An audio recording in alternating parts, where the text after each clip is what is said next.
Hi Stampers, this is Judi Anderson with JudiStamps.com with day 2 of this week's Progressive Project.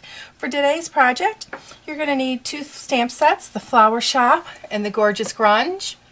You need 2 punches. We'll need the 2.5-inch circle and the pansy punch, the Coastal Cabana and the Melon Mambo ink pads, and and a piece of white cardstock. We'll get started.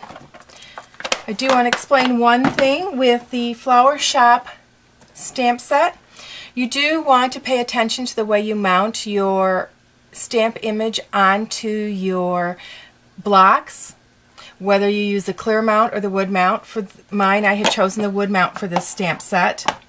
And you do want to figure out which way lines up with your punch, because there is a correct and a wrong way. On your stamps, you'll notice they all have kind of these little U's in them, but they do have a rhyme or reason to them. And once you figure it out, and it'll only take you 2 stamps, and then you go, oh, this is really easy, you'll recognize. It's hard for me to show you in this video. But then I marked the bottom with a black dot. Now if you do clear mount right on your stamp index, which is the part that sticks to your clear block, you want to mark it with some type of a dot. I use just a Sharpie marker to do mine. Okay, we're going to get started. That's today's little tip. It just saves you time in the long run when you're stamping with them, and frustration. Some of my customers didn't do that because they didn't think it mattered, and discovered that it did matter. Okay, I'm going to take my piece of white cardstock and punch out a 2.5-inch circle with it.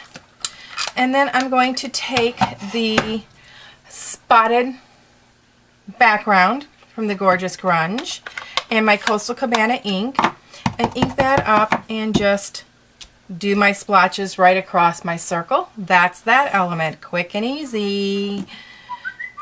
Okay.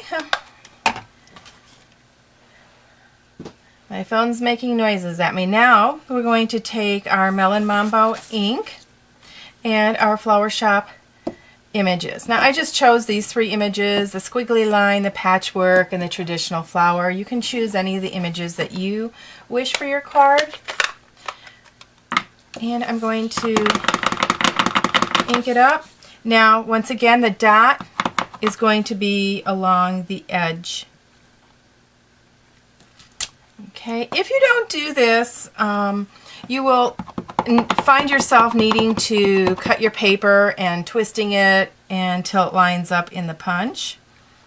So it just makes life a lot easier. And you know, when we're stamping, we're in our own zone and relaxing and don't need any other frustrations. So I recommend doing that. Okay, now we're going to take our punch. And I'll get up close to the camera when I do this to show you how to line it up. Okay, we're going to put this in. And see, if I were to do it this way, it doesn't quite line up. But by putting it in and having it marked, it lines up perfectly this way. And you're not really seeing that. There you go. It's a little bit darker because I'm out of the light because I wanted to get up close. Okay, I'll do this one down here because it is a little bit darker, more solid image, and line that up like that. See how it lines up perfectly? And I don't have to sit and play with it trying to punch it out. Okay, so those are our 4 elements. So at this point you should have your yesterday I showed you how to do 2 of these flowers with the clay and the mold, and you should do 3 of the Simply Pressed flowers. Okay, I only showed you how to do 2, so make sure you have 3 of those so you're ready at the end of the week to put your project together. The 3 stamped flowers and the circle image. Until tomorrow, happy stamping. See you tomorrow. Bye-bye.